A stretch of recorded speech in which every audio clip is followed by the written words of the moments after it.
Good afternoon. I'm Rich Lunak, President and CEO of InnovationWorks, and I'd like to start out by first extending my congratulations to Joe and Norman and the entire Wombat team. It's been a real privilege for InnovationWorks and Riverfront Ventures to have worked with you over the last decade.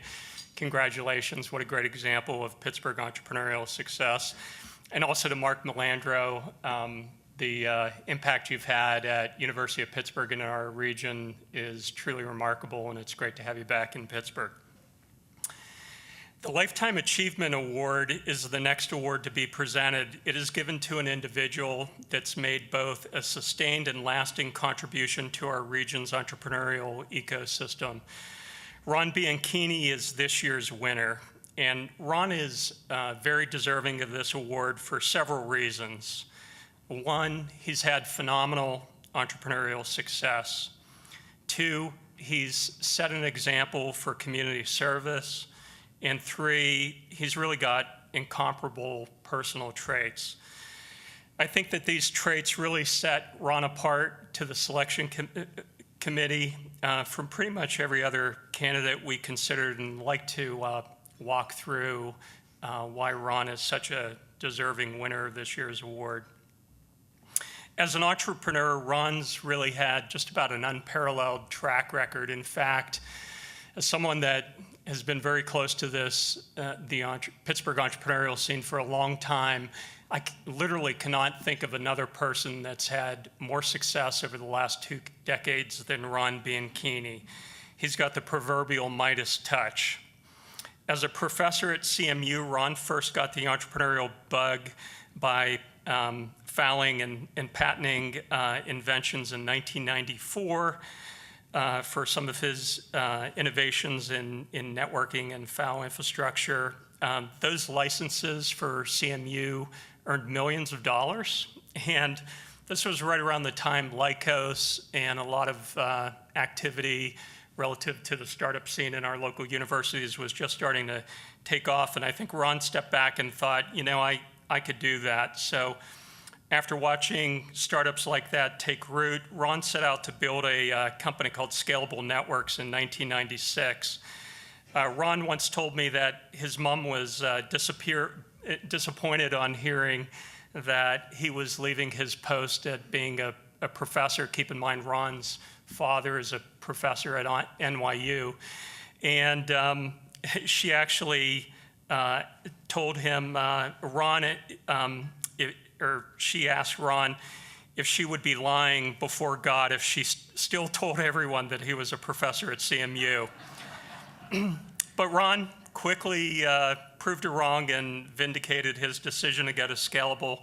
Get this, within 9 months, Ron sold Scalable Systems to for $34 million. Not a bad 9 months effort there. And Ron was really a key executive at Four Systems, which, as you know, in the mid to late 90s was probably our flagship technology company in town. He helped to lead Four to the Marconi acquisition for $4.5 billion. And his key talents as a technologist and an executive led Marconi to offer him the role of CTO at the company. But Ron, being a true entrepreneur, thought about that and thought about whether he wanted to spend his time working in a big company and using the corporate jet, and instead opted to start another company. So not only did he turn them down for the CTO role, he told them that he was leaving. And at that point, Ron set off to start Spinnaker, his next startup, which was launched in 2000.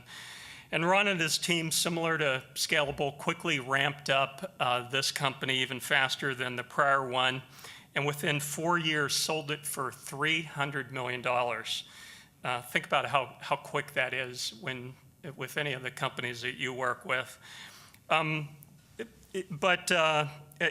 at the time told me just an amazing story. He talked about how disruptive their technologies were, and he said that during the due diligence process, Spinnaker actually told Ron that they surveyed their top 100 customers, which Ron had successfully flipped quite a few of them to the Spinnaker technology, and literally 80% had either converted to Spinnaker's technology, were in the process of an evaluation to convert to Spinnaker's technology, or had planned to do an evaluation. So, it's one of the reasons that they got such an incredible strategic multiple. After that, Ron worked at Network Appliance, the acquirer of Spinnaker, for a few years, and upon leaving there, Ron set out to form his next company, Avere Systems, and put the band back together. And if you're Ron Bianchini and you're starting a new company, you self-fund it till you're ready to ship your first product, and then you go out and raise money by calling on two of the top VCs in Silicon Valley. On the way back from the airport, from pitching those two VCs, they accepted the terms that Ron laid out, not negotiating any of them. And and Ron was off to the races, and you know how this story plays out. Earlier this year, they sold Avere Systems to Microsoft, and Microsoft will now be building a big footprint for the Microsoft Azure team here in Pittsburgh, similar to the way NetApp has created a really big Pittsburgh presence. So by my count, that's 5 incredible successes over 2 decades, but that's not all. Ron's companies have really made an indelible print on the product side. Ron's startups really form the backbone of Network Appliances products that literally serve just about every company on the cloud. And this is a company that has a $19 billion market cap. And if you've downloaded an application off the App Store or seen just about any blockbuster film that uses computer-generated graphics, you've seen Ron's products at work, because movies like Star Wars, Gravity, Iron Man, Captain America, Hunger Games, and the list goes on, all use Ron's products to render their videos. Ron's co-founders and employees and investors had this to say about him. Ron has a unique ability to put together a great team and solve truly complicated problems. I've always been impressed with his ability to guide each company to solve an interesting problem of the day. That's from Mike Kazar, one of Ron's co-founders and CTO at Avere. This from John Dean, Ron's CFO at Avere. Ron has an uncanny ability to make the complex understandable. I think it is this ability, along with his infectious level of enthusiasm, that makes investors, employees, and customers want to work with him again and again. And then this is one of my favorites from Dan Nayak, Ron's co-founder and VP of engineering at Avere. Ron's companies have always made a point of feeding his staff. Maybe it's an Italian thing. In the early days at Avere, the entire company would go off to lunch together every week. That didn't end until Mad Mex at McKnight couldn't hold all of us anymore. To this day, we still bring in bagels for everyone one morning a week. And then lastly, from one of Ron's VCs, congratulations, Ron, on a well-deserved recognition, and thank you for having a huge impact on my career as a venture capitalist. Your rare blend of technical artistry, never-ending optimism, and true grit are a testament to your success and ability to repeatedly build companies that compete on a global level in Pittsburgh. It has been an absolute honor to serve on your board of directors for the past 17 years. This is from Matt Howard, partner at Norwest Venture Partners. But amazingly, while Ron was doing all of this on the professional side, he still found time to contribute to the region's entrepreneurial community by serving as the chairman of the board at IW for 12 years and serving on CMU's board of trustees, along with helping countless organizations, including the Girls of Steel robotics team at CMU that he's a big fan of. At IW, Ron helped lead the organization's board through a dynamic period of change for the organization that saw IW transform its service offering, launch 2 nationally ranked accelerators, instituted an executive in residence program, launched Riverfront Ventures, and become one of the nation's most active early stage investors. That's pretty impressive when you think about the clowns that run that place. Ron has spent his last 6 birthdays volunteering for the Girls of Steel robotics team out of CMU. And when I asked Farnham Johanian, president of CMU, to talk about Ron's service at CMU, he had this to say: "You will not meet a more ardent champion for Pittsburgh and its entrepreneurial culture than Ron Bianchini. So it is only fitting that the PVCA, Pittsburgh's most prominent voice for investors, has chosen to honor him with this Lifetime Achievement Award. This well-deserved recognition is a testament to Ron's incredible career as a leader, entrepreneur, and engineer. The game-changing innovation he has contributed to the FOUS system and storage service market and the regional economy over the last 30 years is really incredible. I am delighted to call him a Carnegie Mellon alumnus, student mentor, and trustee, and on behalf of the entire university community, I offer my sincere congratulations on this honor." And last and most importantly, Ron is deserving of this award because he's really got incomparable personal traits. In a field that requires drive, grit, determination, and confidence, Ron has managed to maintain a humble, guy-next-door sense of humility that's truly remarkable. He's as grounded as anybody I know, is a terrific father and family man, and is really a role model for all of the region's entrepreneurs. So with that, I'd like to ask Ron to come up on the stage, and please join me in welcoming him for this great award.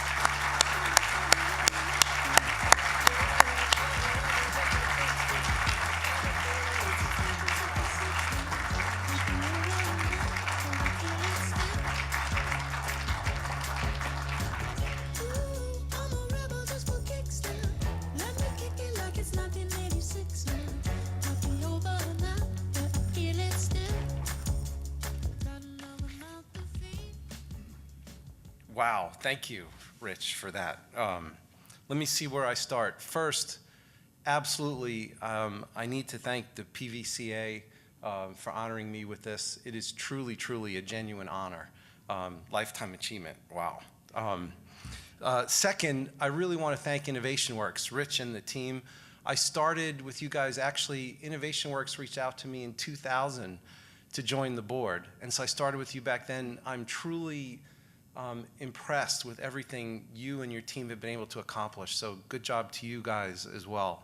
And the last time I won an award, I so forgot to do this, and I'm going to do this now up front so I don't blow it. I need to thank my wife. So I have 3 daughters, and the birth of our daughters roughly coincided with my 3 companies.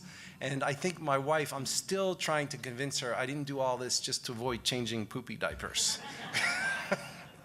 But thank you. And the family, obviously, there were times where I'm sure Emily felt like she was running the house all by herself and did an incredible job.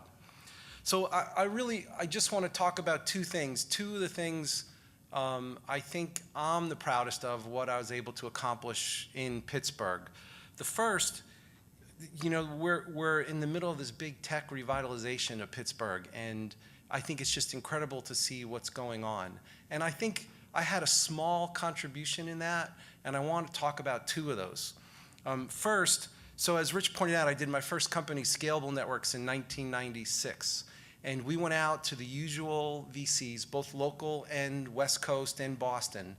And we ended up doing that company with Joel Adams of Adams Capital. And in less than a year, we made him just nearly a 10x return on his money. And so it was a very good, successful story. We did really well. Something back then that was kind of unremarkable at the time, but now I think really shows how we were able to change the Pittsburgh perception, was I received a term sheet from a Silicon Valley VC. And we turned it down, we declined it, but one of the terms in the term sheet was, I'm going to paraphrase it, obviously, Pittsburgh is no place to start a company. Once you get to 12 people, we're going to require you move corporate headquarters out to California. We turned it down. We didn't take their money. But the exciting thing about that is, for my next company, Spinnaker, which we started in 2000, that same VC delivered an incredibly aggressive term sheet, and he led my round. Matt Howard and John Jarvie from Menlo Ventures gave us that term sheet, and that he led our Series A round at Spinnaker. The term that we had to move was gone, and we ran the company here. So he made a very big pivot, which didn't come so clear to me until their annual partner meeting about 3 years later. He invited me to the limited partners meeting, and he asked me to present his limiteds on what we're doing, because we had some incredible customers in media and entertainment. And I was getting ready to present, and he introduced me. And he basically said this story. He said, it was somewhere between 25 and 30 companies in the Menlo Fund. He says, so we have 25, 30 companies in the Menlo Fund. Of all of our companies, there's only one company that has all of engineering under one roof. And it's Spinnaker Networks, and it's because they're doing data storage, and it's because they're doing it in Pittsburgh. To me, that was the big turn. And in that speech he gave, in that intro he gave, he referenced Carnegie Mellon, the Data Storage Systems Center. In Jim's group, he mentioned the Parallel Data Lab over in computer science. So I really think we made a really, as far as he was concerned in his fund, we made a good turn about what Pittsburgh is all about. Which reminds me, I absolutely believe our universities are the jewels of Pittsburgh, and we really have a lot to thank for those universities. They create the talent, and then my team, my employees, my management team created our IP. So really the thanks to a lot of this goes to them. All right, equally as important is employment. And so two other things I'm very proud of is, one, at Spinnaker, we sold Spinnaker to Network Appliance. We were 100 people. At the peak, they grew the Cranberry office to 250, all very well-paying engineering positions. And so that I'm kind of proud of. It looks like with Microsoft, we're about to do that the same. So in 2008, I started Avere. We signed to close with them in November. We actually closed in February. As of the closing, we opened up 20 headcount recs. And the plan, I've now got to see the plan of what they're planning to do with the Microsoft Office. We're going to double that in the very near term, including they've already taken down initial office space to do that. So if we bring Network Appliance here, Microsoft here, these are other very proud moments for me in Pittsburgh. So look, it's incredible to see this tech revitalization going on. I mean, robotics, autonomous vehicles, machine learning, the region is starting to get known for that. And that's what I'm really proud of. And really, I'm just proud that I can play a small part in that. So thank you, everyone. Thank you for this honor.